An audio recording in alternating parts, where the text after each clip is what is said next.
Jayam Vishnupa Paramahansa Paribhrakacharya Stotra Srimad A.C. Bhakti-Vedanta Swami Prabhupada Ki Jai. Jayam Vishnupa Paramahansa Paribhrakacharya Stotra Srimad Bhakti-Siddhanta Saraswati Thakur Prabhupada Ki Jai. Ananta Koti Vaishnava Vrinda Ki Jai. Iskcon Vrindavan Prabhupada Ki Jai. Namacharya Sladidas Thakur Ki Jai.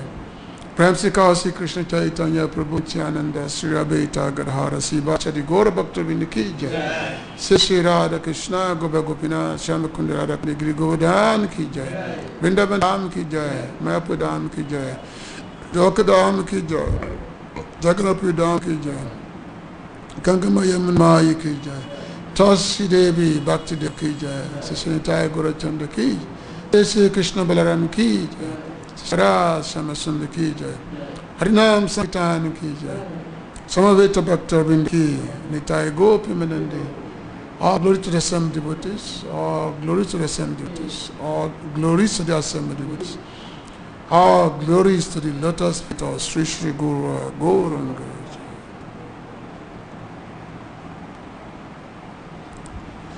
Om Jnana Trimandasya Jnanangana Salakaya Chaksu Sumitayena Tasma Sri Gurave Namah.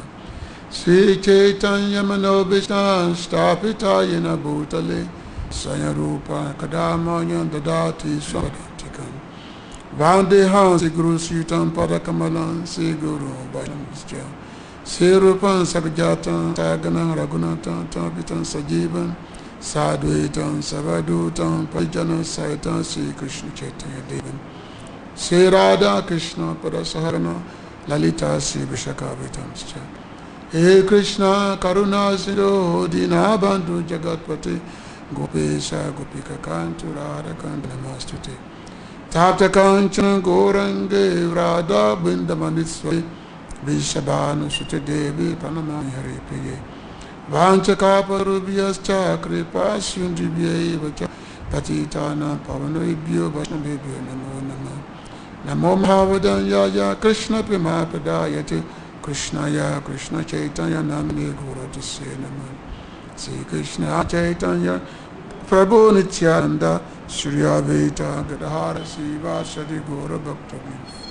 Hare Krishna Krishna Krishna Hare Hare Hare Rama Rama Rama Hare. Anandalila Maya Vigraya Himabada Vichavisundaraya Tasmaha Purimasa Padaya Chaitanya Namanamastute Chaitanya Chandya Namanamastute. So thank everyone for being here this evening for the Bhagavad-Gita lecture class, and also for those who are watching on Vrindavan TV. Welcome everyone. So we continue on it's a continuation of the Bhagavad-Gita, chapter 3, text 42, whereby Lord Krishna is instructing Arjuna about the process of controlling the senses, how the senses can be brought under control, and as such the living entities, the spiritual, can attain peacefulness, especially for one who has taken to spiritual life, Krishna consciousness. So this text 42, you can just repeat after me. Indranim paranyahu Indriyebhya param manaha Manasatu parabudhi Yobhude paratastu saha Indriyani paranyahu Indriyebhya param manaha Manasastu parabudhi Yobhude paratastu saha. You can please chant. Indriyani paranyahu Indriyebhya Manasastu Parabuddhi Yo Buddha Paratastu Saha. Anybody else? Understand? Understand? Really? Understand? Indriyani Paranyahu Indriyebhya Param Manaha Manasastu Parabuddhi Yo Buddha Paratastu Saha. Indriyani, senses, parani, superior, who are said, indriyebhya, more than the senses, param, superior, manaha, the mind, manasa, more than the mind, to also para, superior, buddhi, intelligence, ya, who, buddhi, more than the intelligence, parata, superior to, but, saha, he. Translation and purport by His Divine Grace is Bhakti-Vedanta Swami Prabhupada Ki.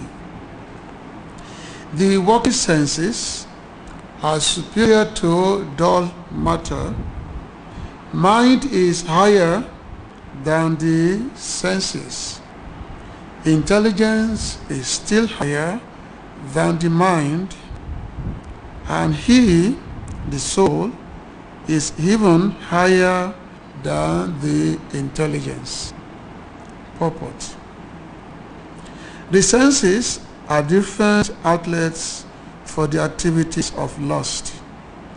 Lust is reserved within the body, but it is given vent through the senses. Therefore, the senses are superior to the body as a whole. These outlets are not in use when there is superior consciousness or Krishna consciousness. In Krishna consciousness, the soul makes direct connection with the Supreme Personality of Godhead.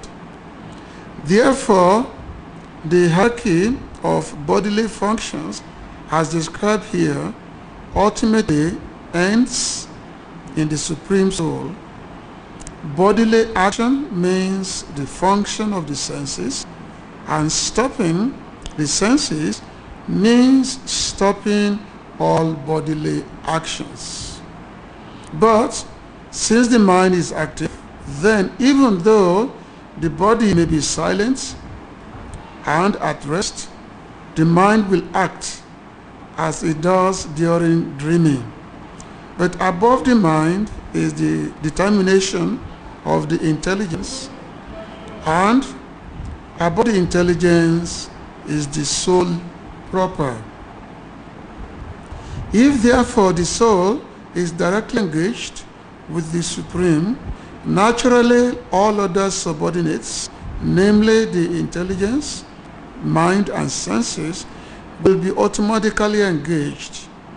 In the Katha Upanishad, there is a similar passage in which it is said that the objects of sense gratification are superior to the senses, and mind is superior to the sense objects.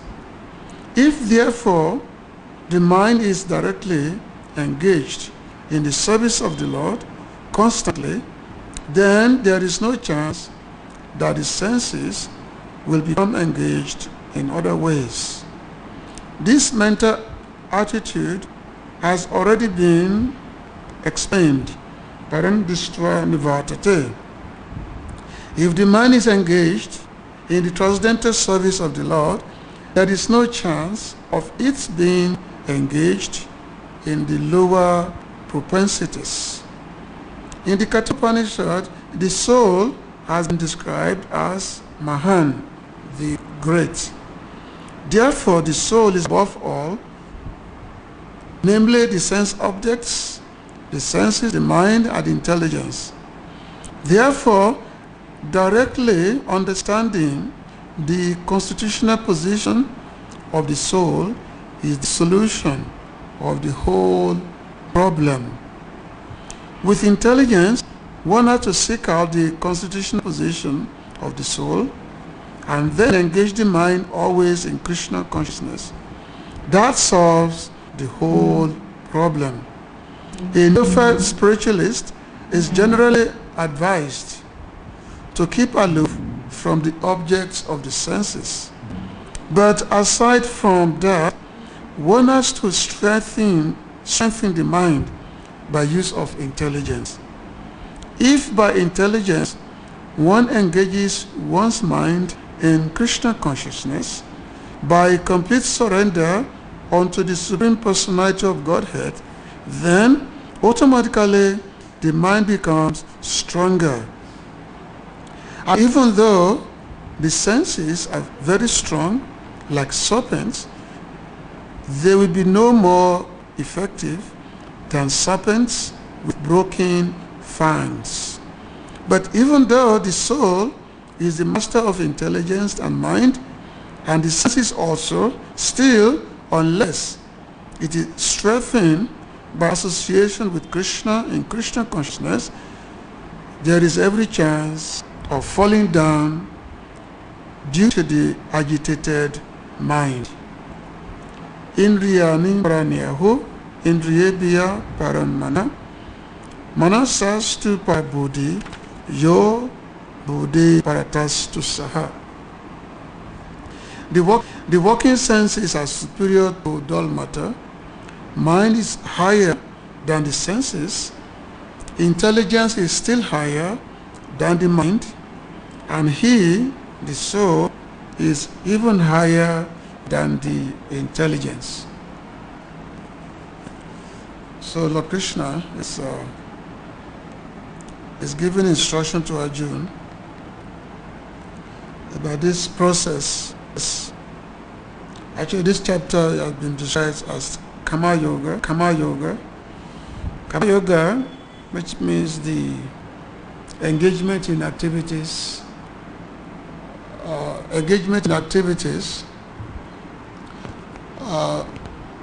However, it's not, when we say activities, it's not just ordinary activities by which one simply engage, by which to satisfy oneself. The real Karma Yoga is that action by which everything is directed towards Krishna, towards the Supreme Lord. Then there can be the real satisfaction of the soul. So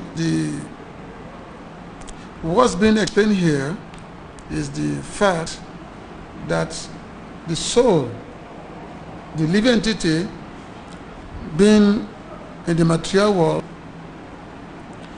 has been under the binding force of material energy. And this binding force is lust, karma. Karma is the desire to enjoy the materialistic objects. As mentioned in the Bhagavad-Gita, karma esa, koda esa, samaveta yudsava, that the karma is there by which the living entities want to enjoy themselves. And because the possibility of that enjoyment is not always there, so krodha is always there, the anger. One become angry when there is no fulfillment of this calm, this sense objects. Karma means lust, the lusty. So therefore the jiva, the living entities, so want to enjoy the material world. Why? How does one desire to enjoy the material world? It's all because of turning one's face away from Krishna. Anadi Krishna Bhaimukha. So the living entities turns his face away from Krishna. So as such, so what happened? The moment the faces is turned away from Krishna, one becomes covered by ignorance. One becomes covered by ignorance, and that ignorance, which is the covering of one's intelligence. The intelligence is covered over by the ignorance, and then the lust take over. Lust, there's two things. You have calm and you have prem. Lust and love. Two things are there. Actually, the prem, the lust, the prem is opposite of lust. One is the reality and one is the shadow. The desire to enjoy oneself in this material world, this is called lust. The desire to satisfy oneself, this is called lust. And then the desire to satisfy Krishna's senses, this is love. It's Krishna Indriyani Icha.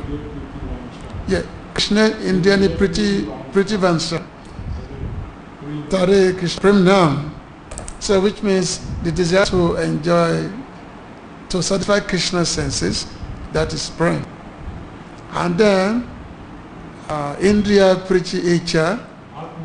And the Atmendriya, this from Chaitanya Charitamrita, is a good scholar. So, Atmendriya Priti Icha, Kama, so which means the desire to enjoy oneself, that is calm. So that is so normally all the jivas in this material world, they turn their face away from Krishna, so they want to satisfy themselves. So this is called Atmanindriya, the desire to satisfy oneself. This is calm.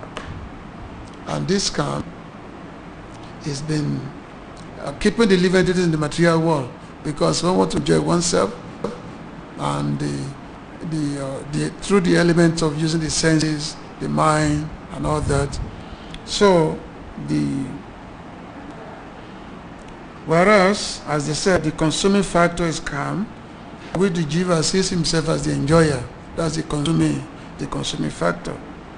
So of course the reality of that is that there is living entities is overcome by the miseries of material world, the tapatria, the threefold miseries, because there's never really any enjoyment will never be there. One tries to enjoy oneself, and because there will never be any satisfaction. It's just like as I said, that if you put fuel into a fire, the more you put, the more higher the flame will be. So which means the more one tries to enjoy, one tries to fulfill the materialistic desires, the more the desire will grow. The material desires is never fulfilled. Otherwise, if material desire can actually be ever fulfilled, we have so many people who are extremely rich. So they are extremely rich, but still they want more money. They never said that, okay, it's enough, I'm a multi-billionaire, so what else do I need? Enough is enough. There's never misfortune. The more they have, the more they want to have. Just like some time ago, during the economic recession, there was one billionaire who's worth some, is worth quite a big amount of money. Somehow he lost some money, so instead of having $50 billion, now he's having $17 billion. And he said, "Oh, this life is hellish life." So he killed himself because $17 billion is not enough for him to enjoy. He said, "Oh," so he killed himself. So this is the nature of material life. So therefore, so the law is saying, so the law now started explaining the gradation of the of the material senses for someone who has taken to spiritual life, who has taken to the process of self-realization. So the Lord is giving the gradation by saying that it's Indiani Paraniyahu India Paramana Manasastu Parabude Yobude Parasachusa. So in this Sanskrit verse, the Saha means soul, the spirit soul. So normally we have the 24 material elements. When you study Sankhya Yoga, in there is the deliberation of the 24 materialistic elements. So you have the gross elements, which is the earth, because this our body, which we have here, is made up of earth, water, fire, air, and ether. This is the five gross material elements by which the composition. So it's enough. So and these gross material elements, these are called dull matter. So the dull matter themselves, they cannot really function on their own. These gross materialistic senses. So the senses, they are said to be superior to the dull matter, because when the senses, you have the working senses, then you also have the sense objects. The sense object is there, which is also superior to the working senses. So you have 5 working senses, and you also have 5 sense objects. That makes 10. So because the desire is there within the sense object desires something, and the working senses, they become attracted to it. Just like, for example, I see a beautiful woman and I want to enjoy her, so immediately the senses desire it. The sense desires that enjoyment. Okay, now let me try to touch, and I try to touch using the dull, the gross bodily elements. So therefore I mentioned here that the working senses is superior to the dull matter. In this way, the gross materialistic element. However, where the desires come from, what agitated desires, that is the mind. So the mind is higher than the senses, because the various senses, they basically serve as the sons of the mind. Because through the mind, one desires so many things, and one makes so many schemes through the mind. And then he also said here that now still higher than the mind is the intelligence factors, which is because with the intelligence factor, one can make a liberation, one can make a plan. Okay, I have this desire to enjoy, I have this desire, so therefore the plan needs to be made. So one uses intelligence by which different plans are being made, and how to carry out all these different plans. So therefore, you have the gradation, you have working senses, you have the senses, you have the dull matter, then you have the mind, and then you have the intelligence. Now, as mentioned here, however, he, the soul, the Atma, is higher than intelligence. Is higher than intelligence. So, because without the soul, both gross and sorrow elements, they become useless without the soul. However, the soul, the living entities, it's not meant to be in the material world perpetually. As Prabhupada mentioned in the beginning of this commentary, that the outlets, when the outlets which are being used, that these outlets, when there is a superior consciousness or Krishna consciousness, then the soul can make direct connection with the Supreme Personality of Godhead. Now, in this particular text, Srila Baladev Vidyabhushan. So he had written, in this, following this pattern of thought.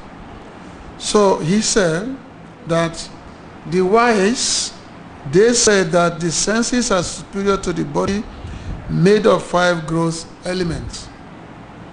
This is because they are the occupants of the body. Their most sorrow are not destroyed when the gross body perishes.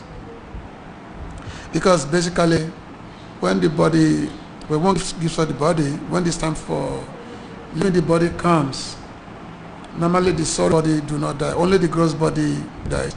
The sorrow bodies takes one to the next life, the sorrow body. And because all the desires are within the mind, so the one's next body is formed according to particular desires, which one has carried from the previous life, and the next body is given out. So the sorrow body, which is made up of the senses, the sorrow senses, the mind and intelligence. So it follows one, and it will be there until one actually leaves this material world. It will always be there. So the mind is superior to the senses because the mind sets the senses in motion during the waking state, and during sleep, the mind remains as a ruler. While the senses, as well as being the visible material ones with which we are familiar, also exist in sorrow form.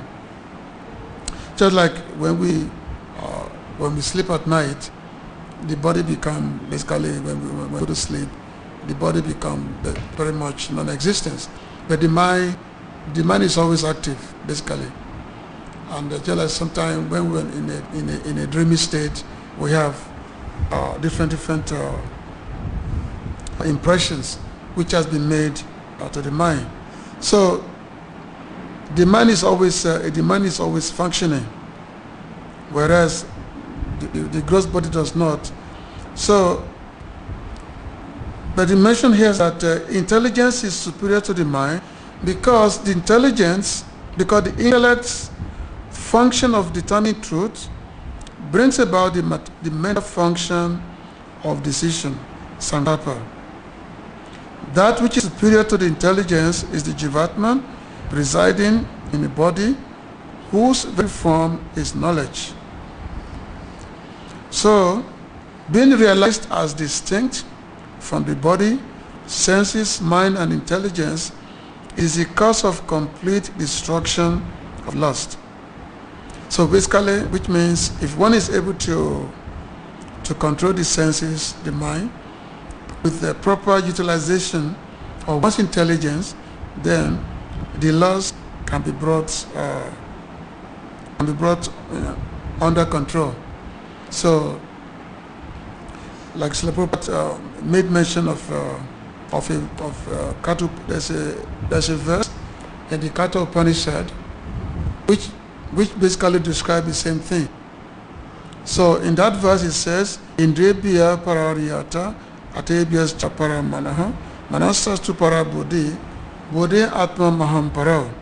So it's the same. This is the verse from the Katha Upanishad. The sense objects are superior to or more powerful than the senses because they are able to attract the senses. The mind is superior to the sense objects because it is the root of the actions of the senses in pursuit of sense objects. So basically, we simply have to understand, how the mind works, and how the mind works, how the senses operate in a proper coordination of with the mind. So in the second chapter of this Bhagavad-Gita, so Arjuna, he was asking the Lord about how does one become fixed and intelligent. The state of being pratigyan. So Arjuna was asking Krishna. He was saying, Stita Pratigiyasya. Stita Pratigiyasya Kabasa, Samadhi Stasya Kesava, Stita di Kim Prabhasheta, Kim Masita Prajeta Kim. So Arjuna is asking Lord Krishna, this is from Bhagavad-Gita, 2nd chapter, text 54. He asked, "Oh my dear Krishna, what are the symptoms of one whose consciousness is thus merged in transcendence? How does he speak? And what is his language? How does he sit? And how does he walk?" So this is the question which Arjuna asking Lord Krishna. Now, in the reply, the Lord says, "Prajati yada kama savam prata manogatam atmani ivatmana tushta sita pragas cha taduchite." That the Supreme, the Lord said, "O Pata, when a man gives up all varieties of desire for sense gratification, which arise from mental concoction, and when his mind, thus purified, finds satisfaction in the self alone, then it is said to be in pure transcendental consciousness." So which means mentioned here that when the man gives up all varieties of desire for sense gratification. Now we know sometimes in the beginning of a spiritual life, sometimes we are taught to curb the senses, that if you want to make spiritual progress, then the senses must be brought under control. And sometimes there is the artificial control of the senses. The example is given that sometimes in the dam, when there's a big flowing river, and sometimes the dam is used to control the flow of the river. Just like there's so many dams here. So the big river is coming, and then there's a dam that is there, just to curb the big flow river. Even though the dam is there, even though the river is coming, so just by putting the dam there does not mean that the water is no more there. The water is still there. The big flow river is still there. It's just its action is just being curbed temporarily. Its action just being curbed, so therefore it's no flowing. But the moment the dam is open, the water will be flowing like anything. Big rush, the water will be rushing the moment the dam is open. So similarly also, when we try to control the senses by different efforts. So we try to control the senses by different efforts. So it doesn't mean that the senses have been brought under control, because as long as we're in the material world, the senses will never be brought under control. Even the one may make so many efforts. It's not possible.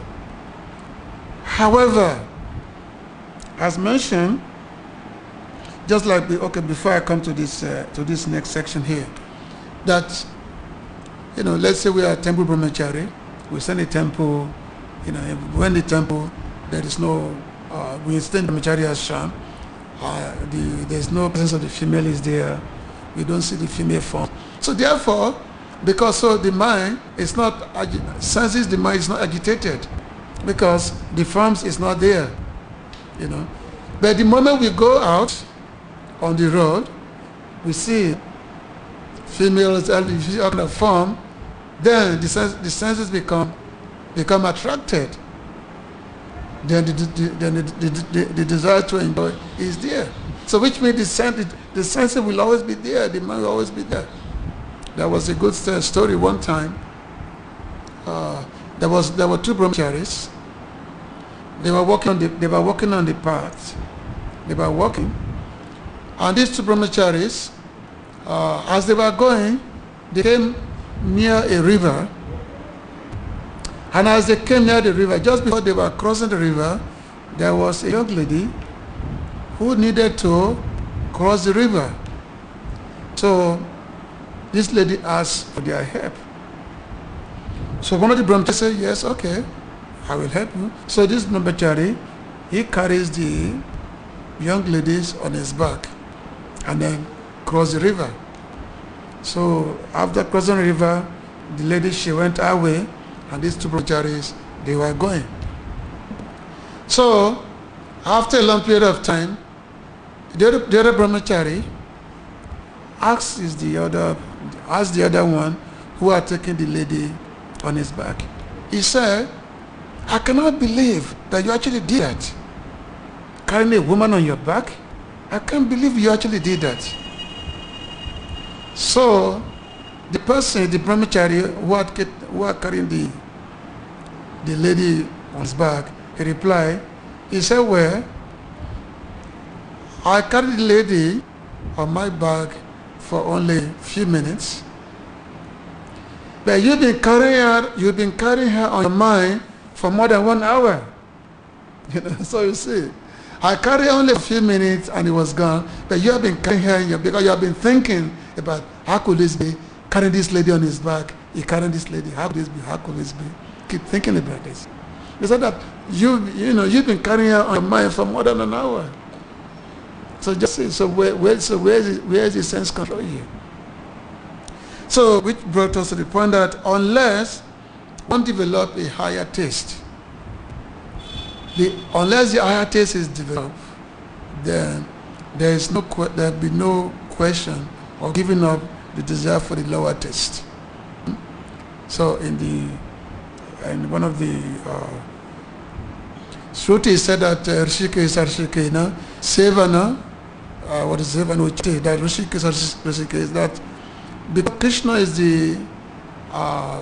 that of the senses, so which means one should please the sense of Krishna. One should apply all one's senses, because Krishna is the Lord of the senses. So one should simply see oneself, all one's senses as meant to please Krishna. If one does that, then there can be dissatisfaction. Now, the famous verse in the Bhagavad-Gita, in the 2nd chapter, it mentioned here that Visaya Vinivatante, Nira Arasya Dehina, Rasavajam Raso Pyasya, Pandishto Nivatate. That the embodied soul may be restricted from sense enjoyment, the taste for sense object remains. But ceasing such engagement by experiencing a higher taste is fixing consciousness. Consciousness means it's fixing Krishna consciousness. So which means unless we become attracted to Krishna, unless we develop a higher taste of Krishna consciousness, there be no, one cannot really give up the desires for the lower aspect. Trying to control the mind, the senses, it's so difficult. Subari Muni, he needed to control his senses, Subari Muni.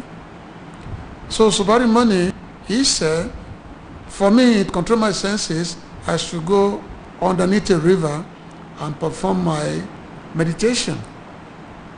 So Subari Muni, he went under a river, and then for several years he was meditating.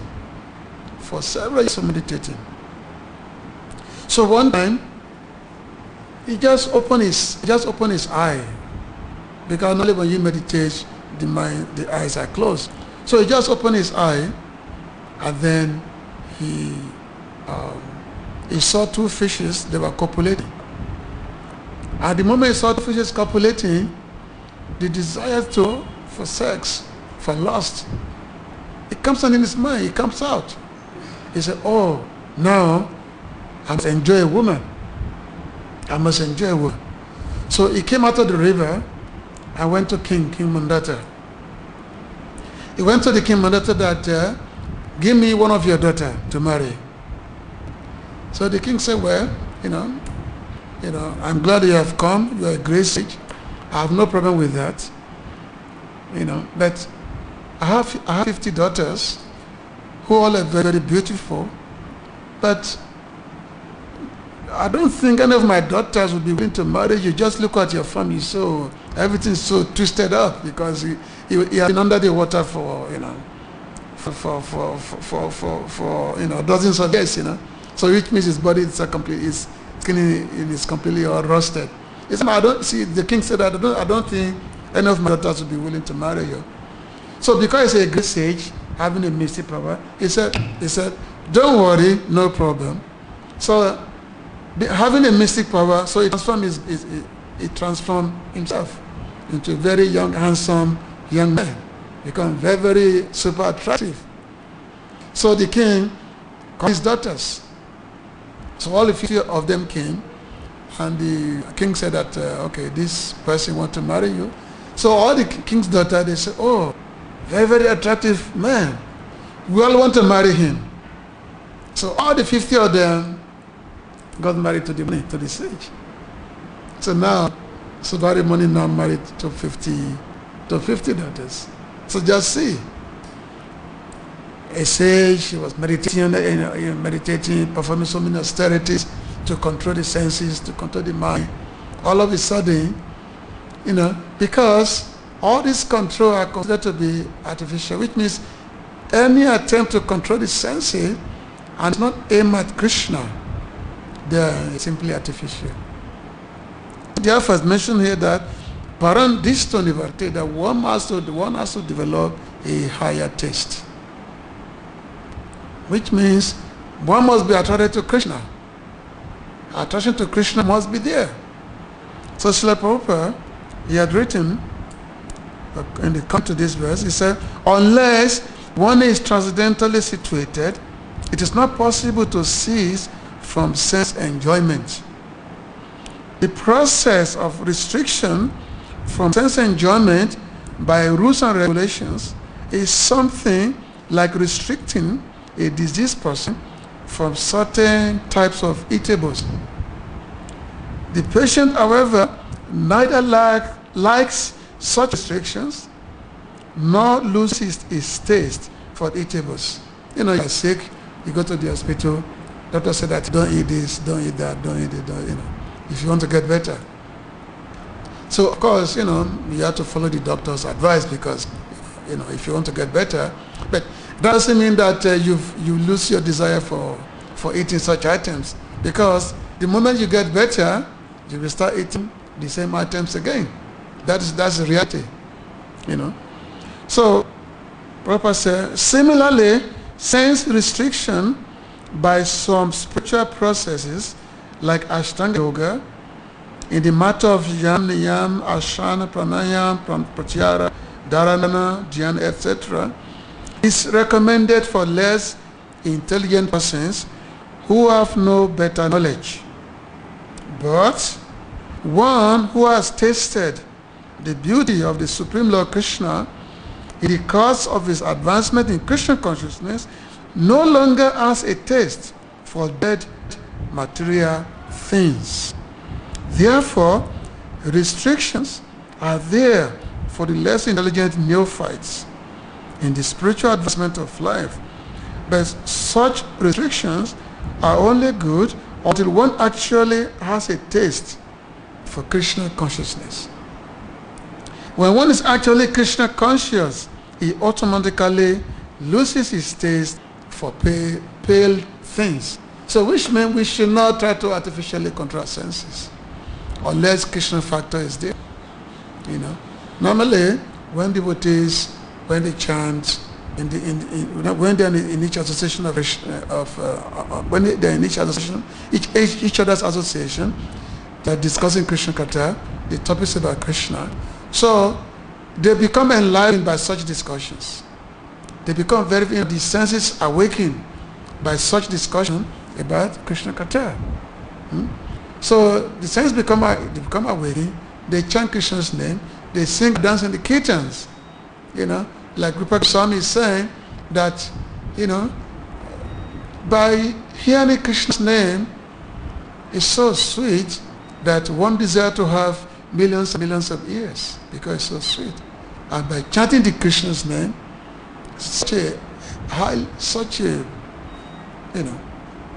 highly elevated, one desires to have millions and millions of more. When the gopis, when they are looking at Krishna, they say, oh, Krishna, you're so beautiful and your form is so great that sometimes when we blink our eyes, we have to chastise brother that what kind of creator is this that he has, created such and such, he has given such an impediment by which we have to blink our eyes that we cannot see Krishna continuously. So when one engage in the activities of Krishna consciousness, so which means because one has developed a higher taste, so one loses taste for anything is material. One loses taste for anything low. Parandesh today. If I eat rasagula, ultimately I don't want to eat Corella. Corella is very bitter. Whereas rasagula is very, very nice preparation. So any kind of material enjoyment is just like Corella. Very, very bitter thing. Whereas Krishna consciousness, the love of Krishna consciousness, here by Krishna, associated with Krishna devotees, that's the real taste. It gives enjoyment. It gives real bliss to the living entities. So this is the thing. So therefore, the taste of Krishna consciousness is, is the most sublime. So this is the gist of this, of this verse, particularly this whole chapter, which the Lord has been deliberating from the last section of the second chapter up to this end of this chapter. So there's one more verse before the end of this third chapter. So I'm stopping. Any question? Yeah.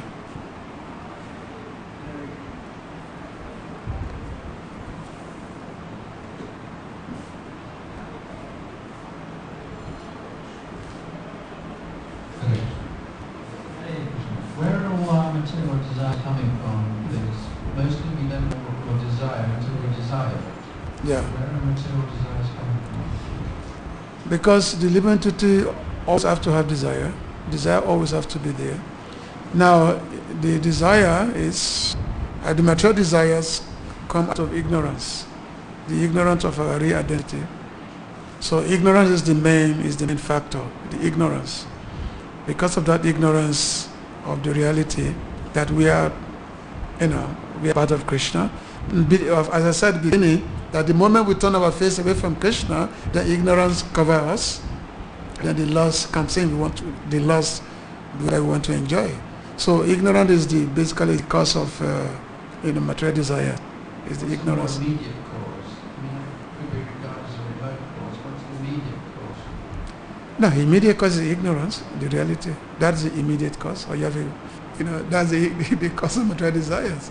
As long as we're in the material world, means we desire to enjoy, because we want to enjoy. Desire is there. We have so desire is the natural part of the living entities. Now it could be spiritual, because desires always have to be there. Like Prabhupada will always say that one can never be desireless. So it's either one desire Krishna or one desire Maya. So desire will always be there. The Mavadi, they want to curb the desires so that they can be liberated, but they are never successful. Because desire will always be there. Desire is ingrained part of the soul. Okay. So what are the desires of the mind? No. The mind orchestrates, made the orchestration. Because the desire is part of the soul. So desire can either be desire to enjoy, either to enjoy oneself or to enjoy or to give Krishna enjoyment.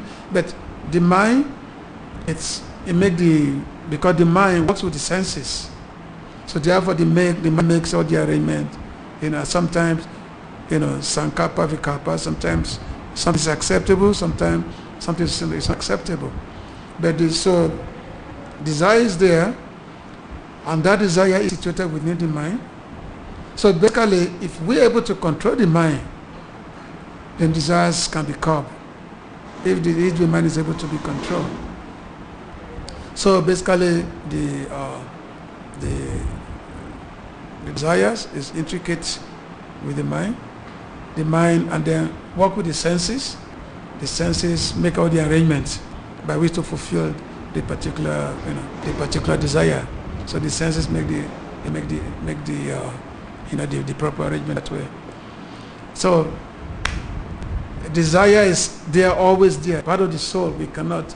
It's not that there's immediate cause. immediate cause of desire. Desire will always be there, always. It's just a matter of what we are desiring. Are we desiring for Krishna? Or we're desiring Maya? It's one of the two. If you desire Krishna, we are in the material world. If you desire Maya, we're in the material world. It's one of the two. In the spiritual world, desire is there also. But everyone desires to satisfy Krishna in the spiritual world. But desire is always there. We can never curb the desire. We can never get rid of desire. It's just a matter of what are we desiring. That's all. So therefore we are encouraged, we are advised to stay, to advance, to associate with devotees, to associate with advanced devotees who can enable us to make proper adjustment basically. You wanted to say something? As we are in Krishna consciousness, those devotees are Krishna consciousness, they are practicing Krishna consciousness. They are reading Bhagavad-Gita, Bhagavatam, Krishna reading, they are doing Krishna consciousness. And also they give discourses on Bhagavatam also, so many things. But even those so many things they are doing, still the minds, they are disturbed when they see beautiful woman. So how come this consciousness is changing from Krishna consciousness to the material consciousness? Because the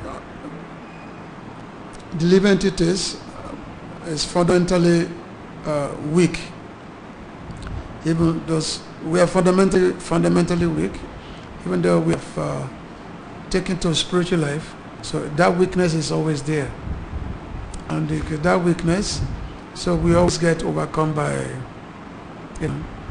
by material energy, because the weakness that is there, So because as long as the soul in the material world, is overcome by the weakness. So, and that's why, as I said, how do we stay strong? Unless we really take advantage of the process that's been given to us. The scriptures say, Sadhu Sangha, Savasashakaya, that one must associate with advanced person, advanced devotees. And that association must be positive association. It means we follow their ways, we develop the qualities, of simplicity, humble, all these things. And also one actually seeks shelter of the Lord and his devotees. When you reach in the Saranagati of Bhakti Thakur, it's so full of prayer, it's so full of, my dear, I'm so weak. Because in spiritual life, we can never say that, I've defeated my senses, I'm now, So which means we always have to constantly be in prayerful all the time. But we have to admit our weakness, we have to admit it. If you don't admit our weakness, which means we are not truthful to ourselves. So if you are not truthful to ourselves, we are not willing to admit our weakness, then that thing you are talking about, that we are doing nice pravachans and all these things, reading so many books, still it's not showing in our characters. We cannot, the moment we go out, we see the object of the senses, we cannot resist ourselves. The moment we see the nice palatable dishes, we want to, we're ready to eat it. We're not willing to control ourselves. So Mahaprabhu, when he was instructing Raghunath Goswami, he told him, Arab Kabe, that doesn't, Arab Kabe, yeah.